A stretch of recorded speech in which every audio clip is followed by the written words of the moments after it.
हैदराबाद से आपको दे दें, दिशा के मुलजिमों के इनकाउंटर के मामले को लेकर बड़ी खबर आ रही है। चारों मुलजिमों की लाशें हैदराबाद मुंतकिल कर दी गई हैं। लाशें महबूब नगर सरकारी अस्पताल से गांधी अस्पताल मुंतकिल की गई हैं।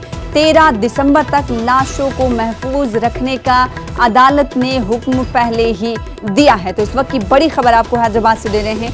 दिशा के मुलजिमों के इनकाउंटर के मामले के ताल्लुक से आपको बड़ी खबर दे रहे हैं। चारों मुलजिमों की लाशें हैदराबाद मुंतकिल कर दी गई हैं। लाशें महबूब नगर सरकारी अस्पताल से गांधी अस्पताल मुंतकिल की गई हैं। अब ये लाशें 13 दिसंबर तक महफूज रखी जाएंगी, क्योंकि अदालत की तरफ से ये हुक्म दिया गया है कि लाशों को 13 दिसंबर तक महफूज रखें। तो इस वक्त की बड़ी खबर आपको हैदराबाद से दे रहे हैं। तस्वीरों के जरिए आप देख सकते हैं लाशों को शिफ्ट किया गया है। ये लाशें महबूब नगर सरकारी अस्पताल से गांधी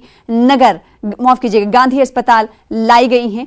13 दिसंबर तक लाशें महफूज रखने का अदालत ने पहले ही हुक्म दिया है। तो इस वक्त की बड़ी खबर आपको हैदराबाद से दे रहे हैं, जहां पर दिशा के मुलजमीन के इनकाउंटर के मामले को लेकर चारों मुलजमीन की लाशें हैदराबाद मुंतकिल कर दी गई हैं। तस्वीरों के जरिए आप देख सकते हैं, एम्बुलेंस के जरिए लाशें लाई गई हैं। लाशें महबूब नगर सरकारी अस्पताल से गांधी अस्पताल मुंतकिल की गई हैं। 13 दिसंबर तक लाशें महफूज रखी जाएं, अदालत ने पहले ही कहा है।